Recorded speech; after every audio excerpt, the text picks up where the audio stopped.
मानो होनबा बिसोरो आं ख्रिस्टियानखाय आरो बियो हिन्दुखाय जेनेबा होलायखाया होननानै गोबां समनिफ्रायनो बुंबाय थायो। ধর্মের মানুষবিলাক আস্তে আস্তে বহুত কমি গ'ল।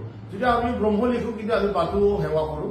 ख्रिस्टान धोरोमखौ लानानै मा बुंखौ राकेश ब्रह्म सार।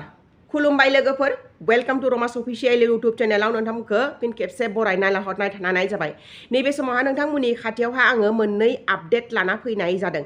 फार्स्ट आपडेटआनो जाबाय मानगोनां राकेश ब्रह्म सार इउपिपिएलनि MCLA। बिथाङा ख्रिस्टान धोरोमखौ लानानै गोख्रोंनो मोनसे बिबुंथि होदो। नैबेनि भिडिअ क्लिप आङो आबुङै नोंथांमोननो होनो थांगासिनो।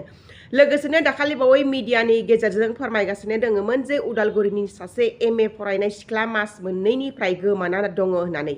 दा बे सिख्लाया ससियेल मिडियानि गेजेरजों गावनो फोरमायना हरदों बिथाङा मानो थाखाय खारखो आरो बिथाङा न'आव फैफिनगोन ना फैफिना, मा खारनमोन, मा जाहोनाव बिथाङा खारखो आरो खारनायमोन आरो बिथाङा फैफिनगोन ना फैफिनला नेयावहा बिनिबो बिथाङा ससियेल मिडियायावहा भिडिअ बनायनानै फोरमायना हरदों।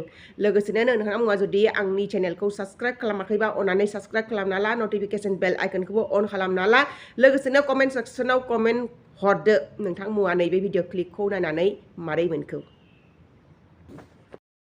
मानो होनबा बिसोरो आं ख्रिस्टियानखाय आरो बियो हिन्दुखाय जेनेबा होलायखाया होननानै गोबां समनिफ्रायनो बुंबाय थायो। ধর্মের মানুষবিলাক আস্তে আস্তে বহুত কমি গ'ল। যদি আমি ব্রহ্ম লিখো কিন্তু আমি বাথৌ সেৱা কৰোঁ। खुलुमबाय, आं बिदांस्रि औवारि। जोङो बड'लेण्ड निउसाव नुदों आंखौ जाहानि न'नि मानसिफोरा गोमानानै दं होननानै बुंदों। बेफोर गासैबो मिसा खौरां। आं गोमायाखै, आं आंनि मोजां मोननाय सेंग्राजोंसो खारखोमाबोदों। जोंनि खारखोमानायनि जाहोना बेनो, आं हिन्दु बे ख्रिस्टान। जाहानि न'खरनि मानसिफोरा आंखौ मिथिखायो आरो आं ख्रिस्टानजों गोसोथोलाय होननानै आंखौ मिथिखायो आरो बिसोरखौ आंबो मिथिखायो जे बिसोर आंखौ मालाबाबो हरा होननानै। बेखायनो आं खारखोमाबोबाय, आं गोमायाखै। आं आंनि मोजां मोननाय सेंग्राजोंसो फैदों। जोंनि मोजां मोनलायनाया गोबावबो जाबायमोन, बेखायनो आं खारबोबाय। आं मोजाङैनो दङ, आंखौ आरो नागिरनांला, आं जेबो फैबाय आरो थांफिनला। आइ आफा आरो आदा आंखौ निमाहा होदो आरो आं थांला, आं जेराव दं बेयावनो थासिगोन। खुलुमबाय, आं लुकास दैमारि। नंगौ, बे आंजोंसो फैदों। ससियेल मिडियायाव गोमादों होनना बुंनाय खोथाया मिसा। मानो होनब्ला बेयो आंजोंसो फैदों, गोमायाखै, आंजोंनो दङ। जों बिस्रानि न'खरनि मानसिफोरनो 23 मोनाव जों खारदों, ओमफ्राय 24 फुङावनो जोङो बिस्रानि न'खरनि बिमा बिफानो जों खिथाहरखादों। मानो होनबा जों सानैजों लाना खारलायबाय होननानै। मानो होनबा बिसोरो आं ख्रिस्टियानखाय आरो बियो हिन्दुखाय जेनेबा होलायखाया होननानै गोबां समनिफ्रायनो बुंबाय थायो। बेवहाय जेनेबा आंबो सानबाय जोंलाय आरो माबायदिथो बेफोरबायसा होआ होननायाव थाबाय थानो, जों खारस्रानोसै होनना जों सानैजों रायलायबाय आरो बेवहायनो कल खालामनानै जों खिथाहरखादों। जों खिथानो खिथादों, बेवहायसो बेनि उनावसो जोङो जेनेबा खारदों। ओमफ्राय जोङो खबर होग्रोना खारनायनि उनाव जोङो जे फैबाय जों आरो माब्लाबाबो थांला होननानै सानबाय। आरो बेयाव जों नुनो मोनदों, मानो होनबा बिनि फरायनाय बाथ्राखौ बुंदों। आं बिनियाव सोंग्रोखादों जे फरायगोन ना फरायला होननानै। बियो बुंखादों आंखौ, मा होनना बुङो, जोंहानि न'आव आं रायलायखाबाय जे फरायला, फरायनायखौ दोनथ'नोसै माने बायदिसिना खौरां बुंनायाव। दे होमबालाय खारस्रानोसै होननानै जों सानैजोंनो मोजां रायलायनायावसो जों खारनाय जादों। बे गोमायाखै, आंजोंनो दङ।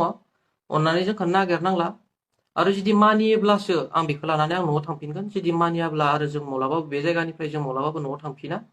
जोंनि बुंनाया एसेनोसै, गोजोन्थों। আৰু অসম চৰকাৰৰ যি মানে যি নিয়ম, যি আইন, যে ধৰ্ম পৰিৱৰ্তন হলে আইনৰ মুখামুখি হ'ব, এইটো বিৰাট মানে ভাল এটা সিদ্ধান্ত বা ভাল এটা আইন হোৱা বুলি মই ভাবোঁ। যদিও আইনৰ পৰিৱৰ্তন হৈছে নে মই জ্ঞাত নহয়। যদি আইনত পৰিৱৰ্তন হয়, এইটো বড়ো সমাজৰ কাৰণে চবতচাই মানে ভাল কথা বুলি মই ভাবোঁ, সকলো ঠাই।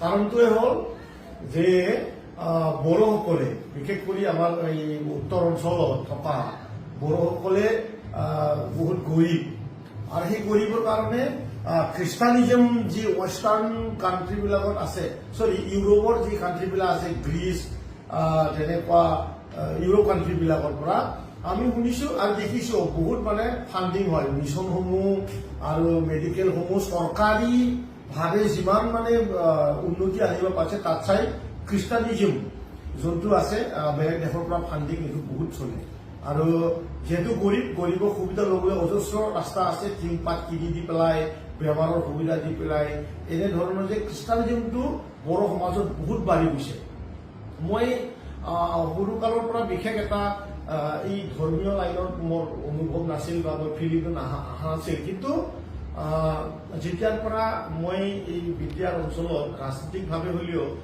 জড়িত হৈছো তাৰ পৰা মই দেখা পাইছো যে আমাৰ বাথৌ ধৰ্মৰ মানুহবিলাক আস্তে আস্তে বহুত কমি গ'ল যদি আমি ব্ৰহ্ম লিখো কিন্তু আমি বাথৌ সেৱা কৰো আমি বাথৌটো যিহেতু সকলো ধৰ্মৰ মানুহে বড়ো জাতিটো বাথৌৰ পৰাই আহা আৰু আমি আজিও বাথৌটো এৰা নাই যদিও আমি ব্ৰহ্ম লিখো কিন্তু খ্ৰীষ্টান হোৱাৰ পিছত কোনোবাই আকৌ বাথৌ পালন কৰা বা কিবা অন্য আমাৰ বড়ো সমাজত যি ধৰ্ম পূজা কৰা সেইটো লাইনটো আমি দেখা পোৱা নাই গতিকে অসমৰ মুখ্যমন্ত্ৰী ডাঙৰীয়াক ধন্যবাদ জ্ঞাপন কৰিছো লগতে বিশ্বজিৎ দৈমাৰী ডাঙৰীয়াক ধন্যবাদ কৰিছো কাৰণ তেখেতে ধৰ্মৰ লগত সম্বন্ধ ৰাখি বহুদিন ধৰি কাম কৰি আহিছে হয়ও আৰু যিহেতু এতিয়া আমাৰ বড়োৰ যি মেইন ধৰ্ম বাথৌ ধৰ্মৰো আমি বচাব লাগিব গতিকে এই আইনটো আমাৰ কাৰণে বহু লাভৰ হ'ব চিৰাং ওদালগুৰি কোকৰাঝাৰত খ্ৰীষ্টানৰ সংখ্যা আগত কিমান নাজানো কিন্তু এতিয়াতো মোৰতো এনেকুৱা আন্দাজ হয় বহুত হিন্দুবিলাকৰ চাই মানে বাথৌ ধৰ্মৰ চাই বহুত বেছি ধন্যবাদ